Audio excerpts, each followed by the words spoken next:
সাপ্তাহিক ছুটির দিনে সকাল থেকেই ঢাকায় মুষলধারে বৃষ্টি ঝরছে। সকাল ৬টা থেকে বৃষ্টি নামে। বৃষ্টির পানিতে ইতোমধ্যে বেশিরভাগ এলাকার রাস্তায় পানি জমে গেছে। এতে করে দুর্ভোগে পড়েছেন পথচারীরা। শুক্রবার ১২ জুলাই সাপ্তাহিক ছুটির দিনে রাস্তাঘাটে মানুষজন কম। বেশিরভাগ সড়কও ফাঁকা। আজ ১৮তম শিক্ষক নিবন্ধনের লিখিত পরীক্ষা রয়েছে। তাই সবচেয়ে বেশি বিপাকে পড়েছেন এ পরীক্ষায় অংশ নেওয়া চাকরিপ্রার্থীরা। এদিকে দেশের সব বিভাগেই আজ বজ্রসহ বৃষ্টির পূর্বাভাস দিয়েছিল আবহাওয়া অধিদপ্তর।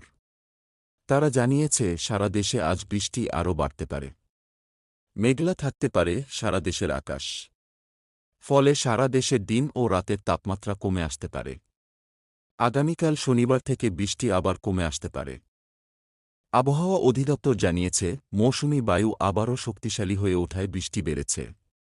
বঙ্গোপসাগর থেকে দেশের উপকূল দিয়ে প্রবেশ করছে প্রচুর মেঘ।